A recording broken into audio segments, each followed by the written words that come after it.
ಜನರ ಮಧ್ಯೆ ಜಗಳ ಹಚ್ಚುವ ಕೆಲಸ ಬಿಜೆಪಿಯವರದಾಗಿದೆ. ಜನರ ಬದುಕನ್ನು ಕಟ್ಟಿಕೊಡುವ ಬಗ್ಗೆ ಮಾತನಾಡುವುದನ್ನು ಬಿಟ್ಟು ಇಲ್ಲ ಸಲ್ಲದ ಆರೋಪಗಳನ್ನು ಮಾಡುತ್ತಿದ್ದಾರೆ.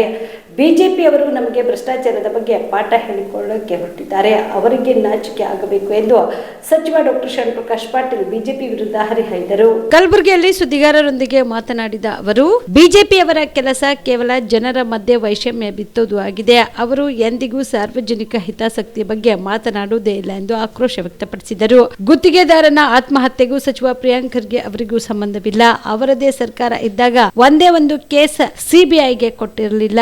ಗುತ್ತಿಗೆದಾರ ಆತ್ಮಹತ್ಯೆ ಕೇಸ್ನಲ್ಲಿ ಯಾವುದೇ ಹುರುಳಿಲ್ಲ. ಸಿಐಡಿ ತನಿಖೆ ವರದಿ ಬರಲಿ. ಸಚಿವ ಪ್ರಿಯಾಂಕ್ ಖರ್ಗೆ ಅವರು ರಾಜೀನಾಮೆ ಕೊಡುವ ಪ್ರಶ್ನೆ ಇಲ್ಲ. ಬಿಜೆಪಿ ವಿಪಕ್ಷವಾಗಿ ಫೇಲ್ಯೂರ್ ಆಗಿದೆ. ಅವರಿಗೆ ಜನರ ಬದುಕಿನ ಬಗ್ಗೆ ಚಿಂತೆ ಇಲ್ಲ. ಹೇಗಾದ್ರೂ ಮಾಡಿ ಜನರ ಮಧ್ಯೆ ಜಗಳ ಹಚ್ಚಬೇಕು, ಅಧಿಕಾರಕ್ಕೆ ಬರಬೇಕು, ಲೂಟಿ ಮಾಡಬೇಕು ಎನ್ನುವುದೇ ಬಿಜೆಪಿ ಪಕ್ಷದವರ ಉದ್ದೇಶವಾಗಿದೆ ಎಂದು ಕಿಡಿಕಾರಿದರು. ಎಲ್ಲ ಈಗ ಇನ್ವೆಸ್ಟಿಗೇಷನ್ ನಡೀತಾ ಇರುವಾಗ as a minister I don't want to comment on that issue.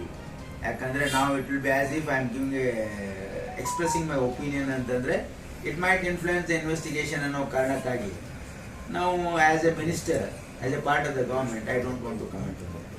Let there be ನಮ್ಮ ಸರ್ಕಾರ ಒಂದು ಪಾರದರ್ಶಕ ಇಂಪಾರ್ಷಿಯಲ್ ಎನ್ಕ್ವೈರಿಯಲ್ಲಿ ನಾವು ವಿಶ್ವಾಸ ಇಟ್ಟಿದ್ದೀವಿ. ಹಾಗಾಗಿ ಲೆಟ್ ದ ರಿಪೋರ್ಟ್ ಕಮ್. ರಾಜೀನಾಮೆ ಪ್ರಶ್ನೆನೇ ಇಲ್ಲ. ಯಾಕೆ ಇರುತ್ತೆ ಇದರಲ್ಲಿ? ಏನಾದ್ರೂ ಇರ್ಬೇಕು ತಾನೆ. ಅವ್ರು ಸುಮ್ಮನೆ ಅವರಿಗೆ it is a failure as N opposition. ಅವ್ರಿಗೆ ಯಾವ ಇಶ್ಯೂ ರೈಸ್ ಮಾಡಬೇಕು ಅಂತ ಅರ್ಥ ಆಗ್ತಾ ಇಲ್ಲ. ಯಾಕೆ ಅರ್ಥ ಆಗ್ತಾ ಇಲ್ಲ ಗೊತ್ತಾ ಅವ್ರಿಗೆ? ಯಾಕಂದ್ರೆ ಅವರಿಗೆ ಜನರ ಮನಸ್ಸೇ ಗೊತ್ತಿಲ್ಲ, ಜನರ ಅವಶ್ಯಕತೆಗಳು ಗೊತ್ತಿಲ್ಲ. ಅವ್ರ ರಾಜಕಾರಣ ಸಾಮಾನ್ಯ ಜನರ ಮತ್ತು ಜನರ ಹಿತಕ್ಕಾಗಿ ಮಾಡ್ತಾ ಇಲ್ಲ. ಅವ್ರು ಏನು ಅಂದ್ರೆ ನಾವು ಅಧಿಕಾರದಲ್ಲಿ ಇಳಿದಿದ್ದೀವಿ, ಈಗ ಅಧಿಕಾರಕ್ಕೆ ಬರ್ಲಿಕ್ಕೆ ಜನರಿಗೆ ಹೇಗೆ ಪ್ರಚೋದನೆ ಕೊಡಬೇಕು ಅಥವಾ ಸರ್ಕಾರಕ್ಕೆ ಕೆಟ್ಟ ಹೆಸರು ತರಬೇಕು ಅಷ್ಟೇ ಅವರು ಇದೇನ. ಇವತ್ತಾಯ್ತಪ್ಪ ಸರ್ಕಾರ ಈಗ ಅವ್ರದ್ದಿದೆ, ಈಗ ನಾವು ಇನ್ನೂ 3.5 ವರ್ಷ ಅಪೋಸಿಷನ್ ಅಲ್ಲಿ ಇರ್ತೀವಿ. ನಾವು ನಮ್ಮ ಕೈಲಾದಷ್ಟು ಈ ರಾಜ್ಯದ ಡೆವಲಪ್ಮೆಂಟ್ಗೆ ಕಾಂಟ್ರಿಬ್ಯೂಟ್ ಮಾಡಬೇಕು, ಸಾರ್ವಜನಿಕ ಹಿತಾಸಕ್ತಿ ಕೆಲಸ ಮಾಡಬೇಕು ಅಂತ ಏನಾದರೂ ಅವ್ರ ಆಲೋಚನೆ ಇದೆ ಅಂತ ಅನ್ಕೊಂಡಿದ್ದೀರಾ ತಾವು? ಮಾಧ್ಯಮದ ಮಿತ್ರರೇ ಹೇಳ್ಬೇಕು.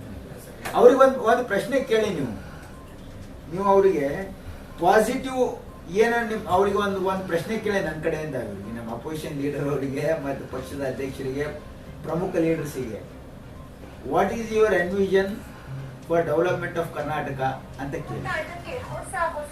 ಅವರಿಗೆ ಅಧಿಕಾರದಾಗ ಇದ್ದಾಗಲೂ ಗೊತ್ತಿಲ್ಲ. ನಾನು ಹೇಳಿದೆ ಈಗ what is my plan for the 1 year as a minister. I have a clear-cut plan in my idea what I am going to do for the public. ಅವ್ರಿಗೆ ಕೇಳಿ. ಈಗಲ್ಲ, ಮುಂದೆ ನೀವು ಅಧಿಕಾರಕ್ಕೆ ಬಂದ್ರೆ ನೀವು ಏನ್ ಮಾಡ್ತೀರಿ ಅಂತ ಕೇಳಿ ಅವ್ರಿಗೆ ಗೊತ್ತಿರಲ್ಲ.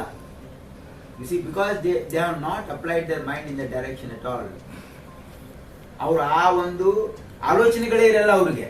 ಅವ್ರದ್ದೇನು ಅಧಿಕಾರಕ್ಕೆ ಬರಬೇಕು, ಹೆಂಗನ ಮಾಡಿ ಜನರಿಗೆ ಜಗಳ ಹಚ್ಚಿ ಅಧಿಕಾರಕ್ಕೆ ಬರಬೇಕು, ಲೂಟಿ ಮಾಡಬೇಕು.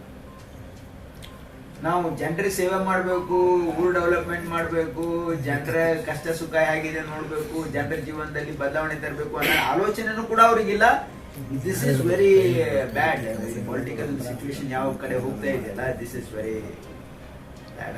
ನಿಮ್ಮ ಮನೆಯಲ್ಲಿ ಮದುವೆ ಇದೆಯಾ? ಮದುಮಗ ಸೇರಿದಂತೆ ಸಂಬಂಧಿಕರಿಗೆ, ಸ್ನೇಹಿತರಿಗೆ ಬಟ್ಟೆ ಖರೀದಿ ಮಾಡೋದಿದೆಯಾ? 10 ಅಂಗಡಿಗೆ ಹೋಗಿ ಬಟ್ಟೆ ಹುಡುಕುವ ಬದಲು ಎಲ್ಲಾ ರೀತಿಯ ಹಬ್ಬಗಳ, ಮದುವೆ, ಶುಭ ಸಮಾರಂಭ ಸೇರಿದಂತೆ ಎಲ್ಲಾ ರೀತಿಯ ಬಟ್ಟೆಗಳು ಇದೀಗ ಒಂದೇ ಸೂರಿನಡಿಯಲ್ಲಿ ಕಲ್ಪಿಸಿದ್ದಾರೆ. ಹಾಗಾದ್ರೆ ಚಿಂತೆ ಬಿಡಿ. ನಿಮ್ಮ ಕಲಬುರಗಿಯಲ್ಲಿ ಮೀರಾ ಮೆನ್ಸ್ ಅವೆನ್ಯೂ ಪುರುಷರ ಬಟ್ಟೆಗಳಿರುವ ಬೃಹತ್ ಶೋರೂಮ್ ಪ್ರಾರಂಭಿಸಿದ್ದಾರೆ.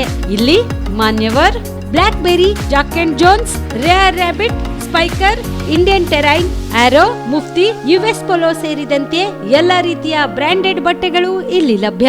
ಇನ್ನೊಂದು ವಿಶೇಷ ಏನೆಂದ್ರೆ ಮದುಮಗನಿಗೆ ಹಾಗೂ ಸಂಬಂಧಿಕರಿಗೆ ಮದುವೆಗೆ ಬೇಕಾದ ಎಲ್ಲ ರೀತಿಯ ಬಟ್ಟೆ, ಸೂಟ್, ಶೇರ್ವಾನಿ, ಜೋಧ್ಪುರಿ, ಬ್ಲೇಸರ್, ಪೇಟಾ, ಶೂಸ್ ಸೇರಿದಂತೆ ಎಲ್ಲ ರೀತಿಯ ವಸ್ತುಗಳು ಇಲ್ಲಿ ರಿಯಾಯಿತಿ ದರದಲ್ಲಿ ಲಭ್ಯ.